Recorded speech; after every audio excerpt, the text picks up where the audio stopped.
नमस्कार, स्वागत है आपका द न्यूज पर। मैं हूं आपके साथ शिप्रा सैनी। उत्तर प्रदेश में माफिया अतीक अहमद और अशरफ अहमद की मौत के बाद एक बड़े और चौंकाने वाले खुलासे हो रहे हैं। अब एक और बड़ा खुलासा हुआ है कि अतीक अहमद, जो कि साबरमती जेल में बंद था, लेकिन जेल में रहकर वो मोबाइल का लगातार इस्तेमाल कर रहा था और पूरा सिंडिकेट जो है वो अतीक अहमद जेल से ही चला रहा था।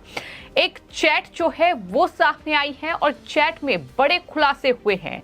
दरअसल खुलासा ये हुआ है कि कुछ दिन पहले ही अतीक अहमद ने मोहम्मद मुस्लिम नाम के बिल्डर को धमकी दी थी, 5 करोड़ रुपए की मांग की थी और इसके बाद बिल्डर ने अतीक अहमद के बेटे असद अहमद को 80 लाख रुपए ट्रांसफर भी किए थे और उन 80 लाख रुपए का इस्तेमाल जो है वो उमेश पाल मर्डर केस में किया गया। ये बड़ा खुलासा हुआ है और इसी के साथ साथ खुलासा ये भी हुआ है कि दरअसल अतीक अहमद जो है वो चुनाव लड़ने पर गुंडा टैक्स वसूली पर्ची जारी करता था और गुलाबी पर्ची का रेट जो है वो 3 लाख से लेकर 5 लाख तक था। ये पूरा सिंडिकेट जो है वो जेल में रहकर ही वो चला रहा था और लगातार इस पूरे मामले में ये खुलासा हो रहा है कि दरअसल उमेश पाल की जो हत्या हुई है, जो कि राजू पाल मर्डर केस में गवाह था, दरअसल उसकी हत्या की पूरी साजिश जो है वो अतीक अहमद ने जेल में बैठकर ही रची है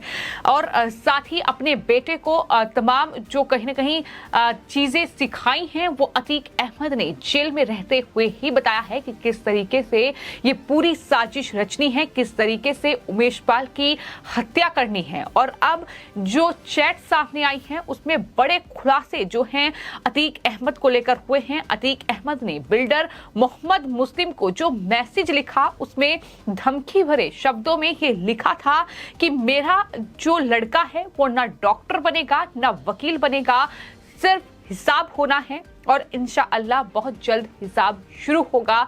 ये अतीक अहमद की धमकियां थी, ये धमकी भरे वो शब्द थे जो कि उसने अपने मैसेज में लिखे हैं। अतीक ने मोहम्मद मुस्लिम जो कि बिल्डर था उसे 5 करोड़ रुपए की डिमांड की थी। अतीक ने ये कहा था कि मैं अभी मरने वाला नहीं हूँ, बेहतर है कि तुम मुझसे आकर मिल।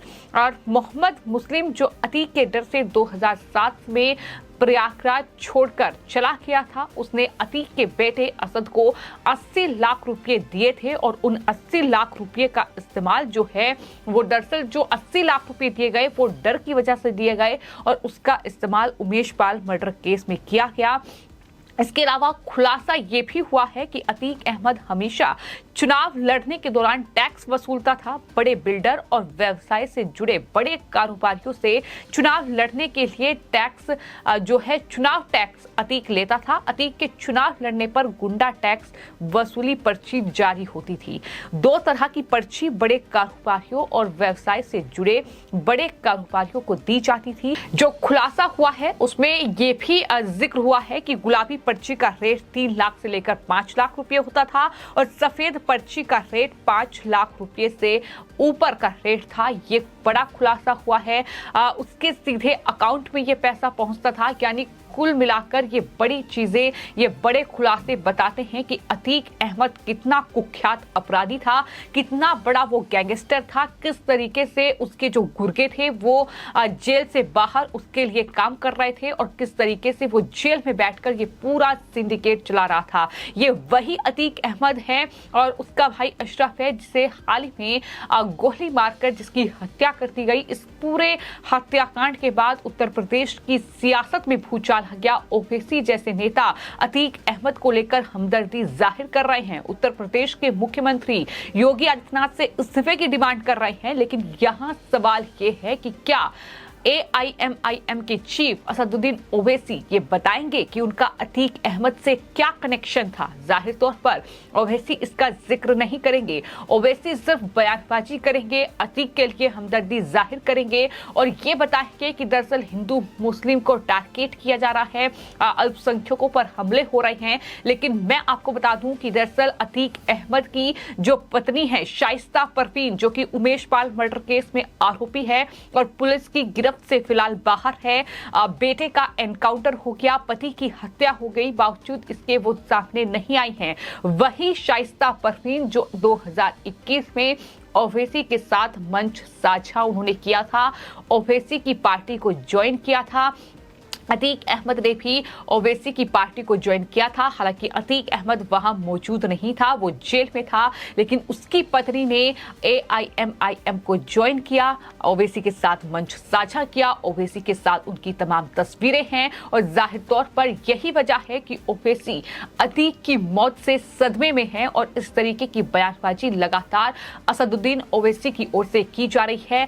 अगर अतीक अहमद और अशरफ अहमद की मौत पर सबसे ज्यादा दुख किसी को हो रहा है तो वो है समाजवादी पार्टी के राष्ट्रीय अध्यक्ष अखिलेश यादव, जिनकी पार्टी में अतीक अहमद रहा है, सांसद रहा है, बाकायदा टिकट दिए गए हैं। और दूसरे हैं असदुद्दीन ओवैसी, जो अतीक के कारनामों का जिक्र नहीं कर रहे हैं। ये नहीं बता रहे हैं कि अतीक ने किस तरीके से 100 से ज्यादा मामले उस पर दर्ज है, मर्डर किया है, अपहरण किए हैं, रंगदारी की है, वसूली की है, इस तरीके का माफिया वो रहा है। ये तमाम चीजें वो नहीं गिनाएंगे तो कानून व्यवस्था, उत्तर प्रदेश के मुख्यमंत्री को इस्तीफा दे देना चाहिए, ये ओवैसी कह रहे हैं। लेकिन जाहिर तौर पर ब्लैक एंड व्हाइट शो जो कि पत्रकार सुधीर चौधरी का है, उसमें उन्होंने ये कनेक्शन का जिक्र करते हुए ये बताया है कि सवाल तो ये है कि जिस दिन असदुद्दीन ओवैसी ने अतीक और शाइस्ता को अपनी पार्टी में शामिल किया था,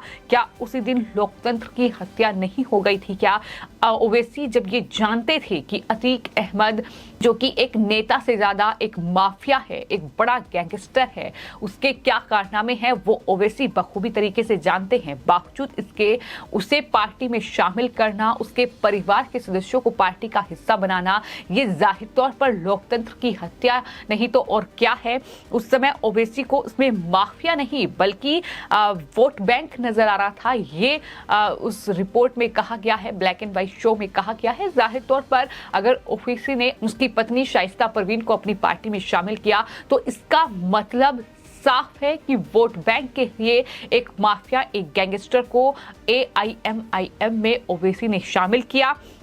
अतीक अहमद जैसे कुख्यात अपराधियों को जब किसी पार्टी में शामिल कराया जाता है तो ये अपराधी उस पार्टी में अपने सिद्धांतों, अपनी राजनीति के लिए शामिल नहीं होते हैं, बल्कि मकसद ये होता है कि ये पार्टी में किस तरीके से पैसा इकट्ठा करें, किस तरीके से अपना जो बाहुबल है उसके दम पर लोगों को डरा धमकाकर वोट लिया जाए, किस तरीके से पैसा इकट्ठा किया जाए। क्योंकि अतीक अहमद को लेकर जो बड़ा खुलासा हुआ है वो यही कि बीते कई साल से जिस तरीके से 44 साल का ये पूरा अतीक का आतंक था, जिसका अंत इस तरीके से हुआ, जाहिर तौर पर उसको लेकर भी जिस तरीके से मर्डर हुआ है, लगातार सवाल उठ रहे हैं। लेकिन जिस तरीके से ये 44 साल के आतंक का अंत हुआ है, इन सब के बीच जो बड़ा खुलासा हुआ है वो ये कि साबरमती जेल में अतीक अहमद बंद था, कई अलग अलग मामलों में उस पर केस दर्ज थे और बावजूद इसके वो साबरमती जेल से